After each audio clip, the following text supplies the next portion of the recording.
I've had quite a few people approach me and ask me for advice on this particular topic, on how to get over a breakup, because I went through a breakup years ago and I think people noticed the way that I moved on from it and they come to me for this advice. I think there's a lot more that needs to be said about actively healing and intentionally healing from something like this. So I'm very excited to get into it today.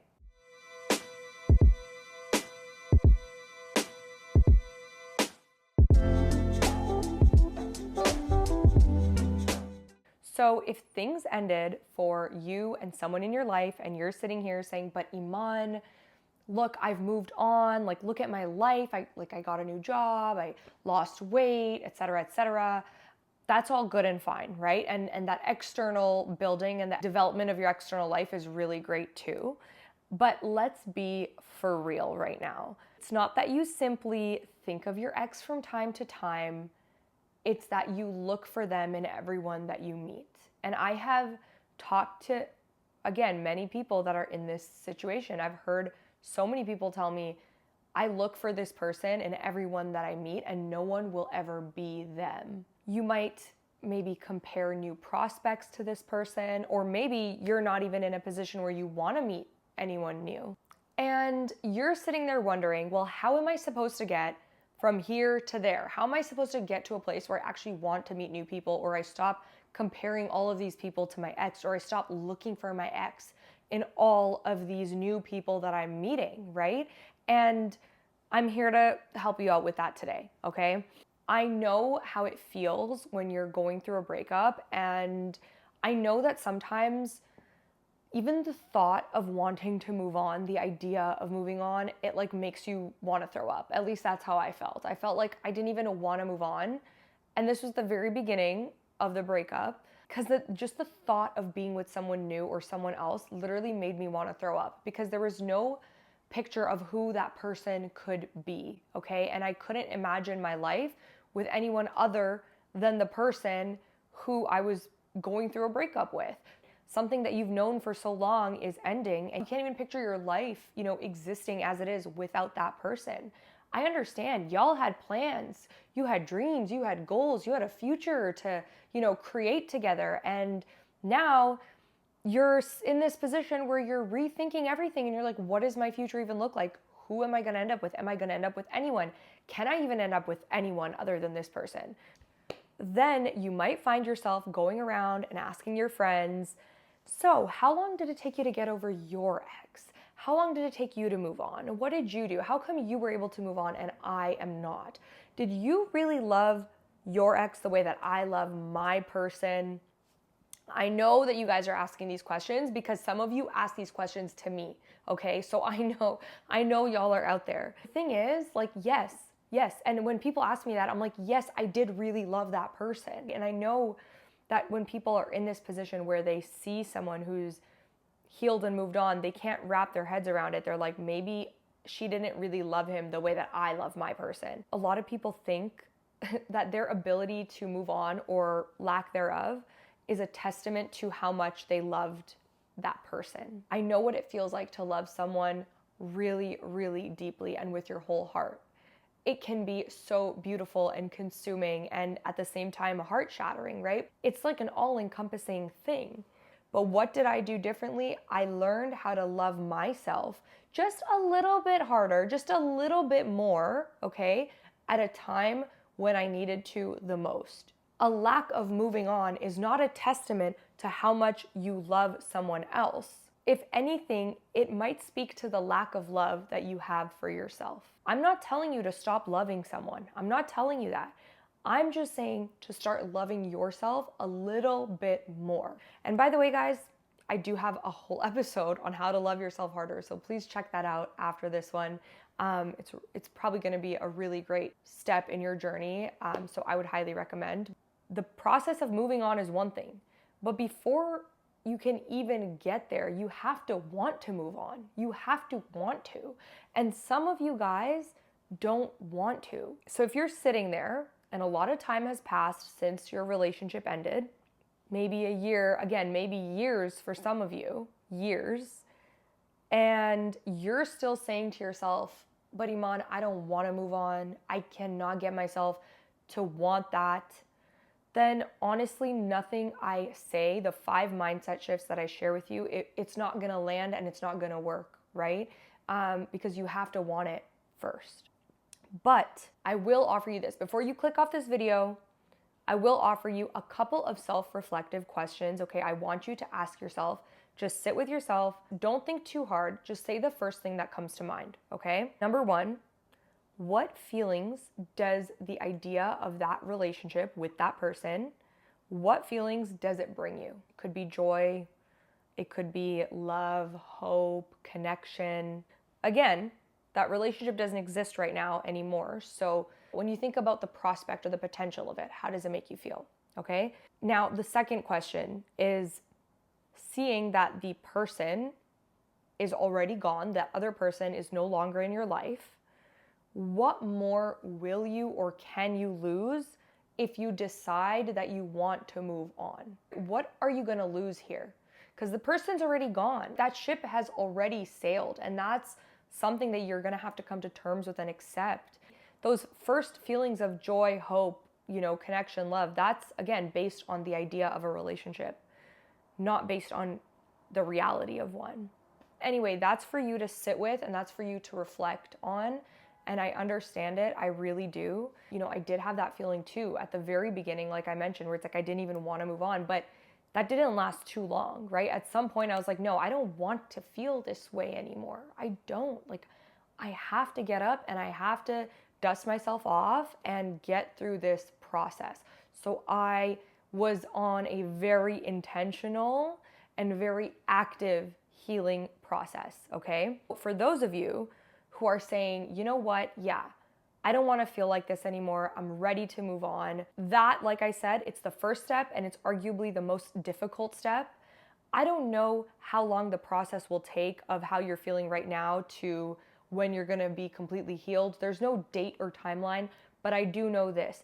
Once you've decided that you want better for yourself and once you've decided that you are ready to move on, that process gets heavily expedited. I commend you for even getting to that step because it's only up from here. And I promise you that. I promise you it's only up from here. And I'm here with you to hold your hand through this journey. I think the best way to describe heartache and breakup and life without the person that you love so much is it feels like a gray cast just all over the world. It's like the world is just tinted gray. It always just feels like there's a cloud. It's gloomy all the time.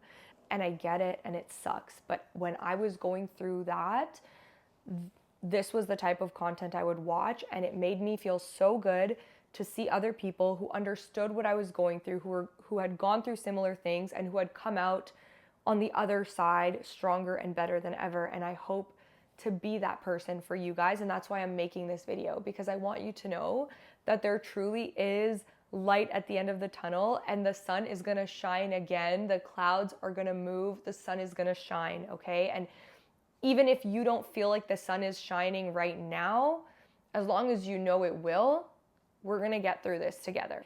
The very first thing I did before anything else was I told myself I'm gonna be okay. Through the tears, through the moments where I was super alone and felt super down, I knew I was gonna be fine in the end.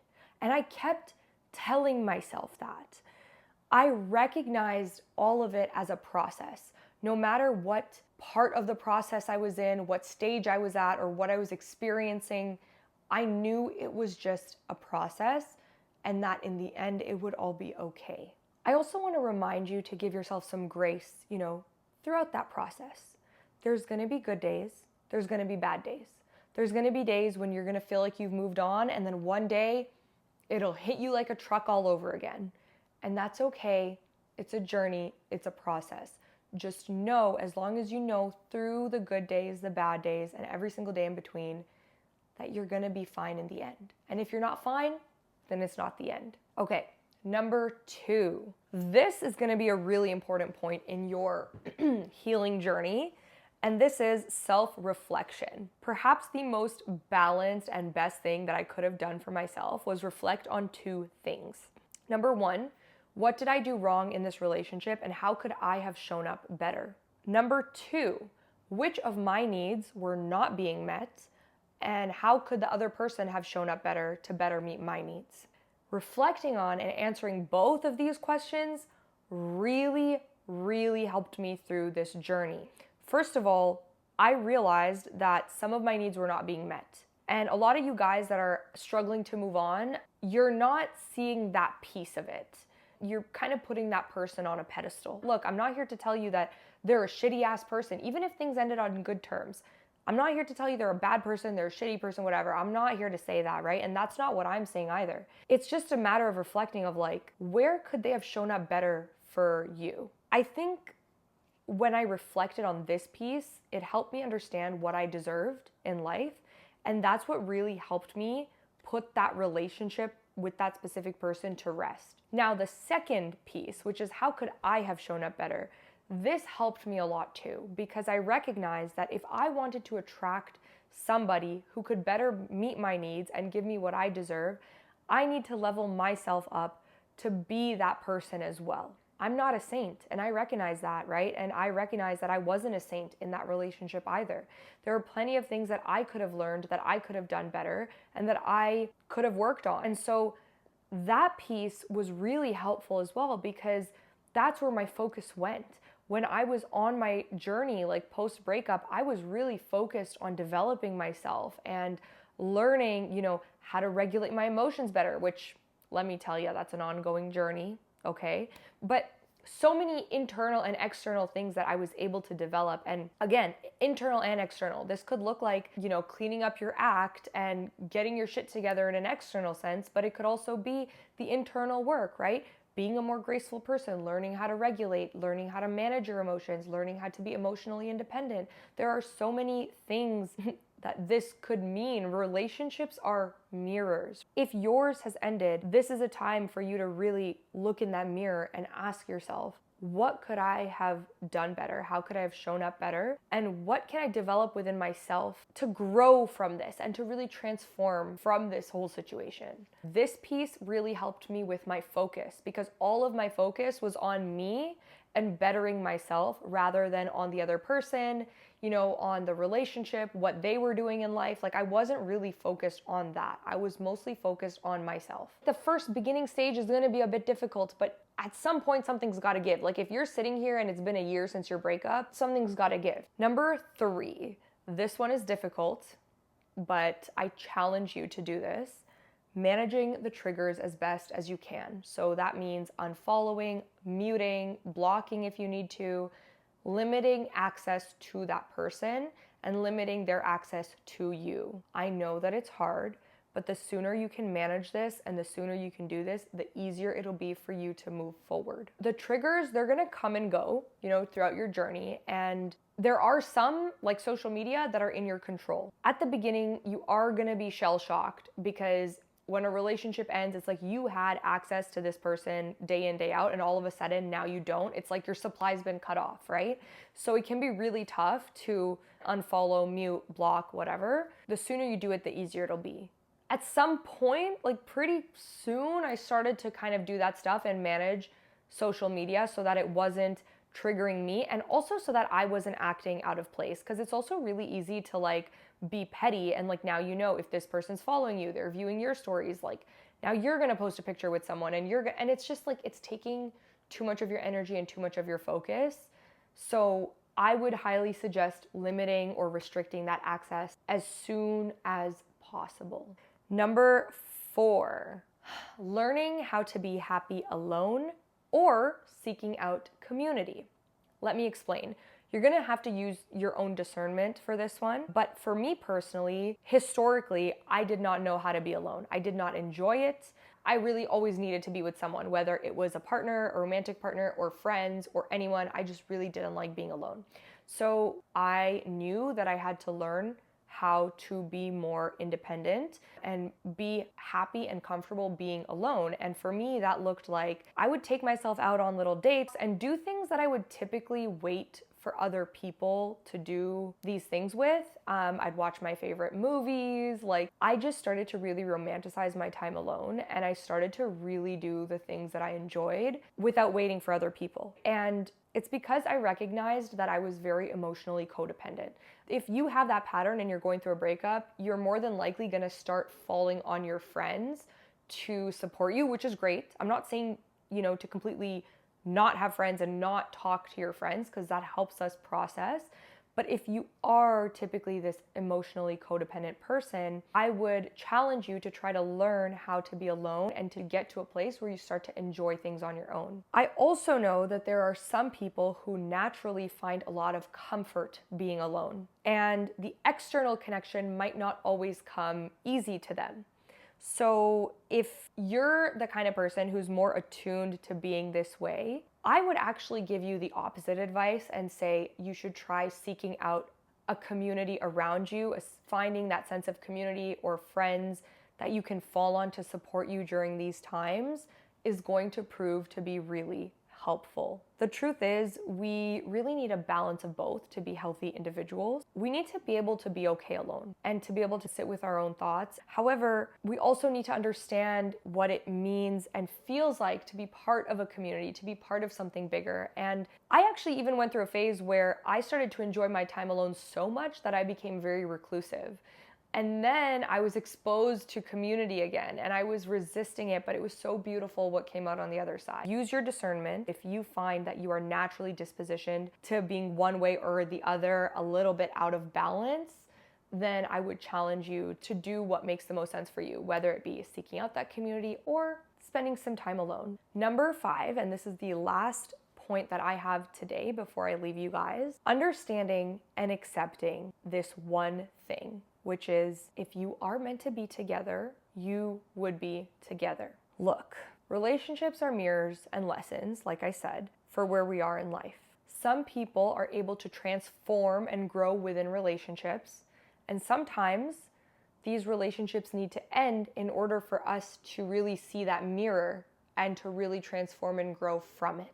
If this person was your person, the relationship would not have ended. And I'm holding your hand through this because I know how tough it can be to accept that. And before you click off and say, screw this, they're my person, just hear me out for 1 second. If you're the person who believes in soulmates and you believe in meant to be's and you believe that things are written in the stars, then this is the comfort that I will offer you. If this person is in fact meant to be your person and is in fact your soulmate, they actually will be, okay? And I've seen that too. I've seen people break up and years later, they get back together.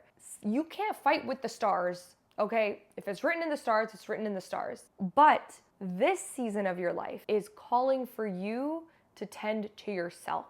What I'm trying to say is if you're meant to be with this person, you eventually will be anyways. But right now is a time for you to tend to yourself and to focus on the parts of yourself that you've been abandoning. The path to getting back together with your person, right? And the path to moving on are actually the same path. And let me explain why. This relationship, as it stood right now, it wasn't working. That's why it ended, okay? It wasn't working. So in order for you guys, for you and this specific person to get back together, you would need to be an evolved version of yourself, and they would also need to be an evolved version of themselves. And sometimes you need to step away in order to have that transformation and that evolution. So if you do these things, if you start to focus on yourself and start to do the things that you know you're supposed to do to actively heal, you'll be able to also grow and transform and potentially maybe get back together with them if that is what is meant to be for you. But there's no saying or knowing that for sure, okay? I'm offering this to you as a comfort so that you can understand and be aware that this is just a season of life. What you are experiencing right now, it's temporary. There's so much beauty on the other side. Whether you end up getting back with them or not, it doesn't matter. This season of your life, it calls for you to focus on you and to really go inward and to really heal. Me personally, I did not get back with my ex. I'm actually in another relationship and I'm so happy to be here. I'm offering you this perspective because I know people who have done that, who have gotten back together. And not only that, but I also know in my heart that once you've done the work to move on and to heal, you're gonna be in a much better frame of mind to decide and to understand whether that person is really someone you want in your life or not. And if it really is, if it was really worth fighting for, then it will be meant to be in the end. Trust me. If it's meant to be, it's meant to be. Like I said, there's no fighting with the stars. And that actually brought me a lot of comfort during my, lowest days as well, because I would tell myself that, you know what? I don't know what the future holds. I don't know if I'm ever going to see him again. I don't know if we're going to get back together. I don't know if I'm going to be with someone else, all this other stuff. But I was like, I know that the path to happiness, regardless of if it's with him, with someone else, with myself, with no one, the path is the same. The healing journey is the same. That's what I'm going to leave you with today. I hope that this episode offered you some perspective and kind of gave you the push that you need to really get serious about the journey that you're on, and hopefully some comfort. I'm here with you guys through this process. Stick with me if you want more tips on how to transform and evolve your life. I will catch you guys later on my love letter to the world. Bye.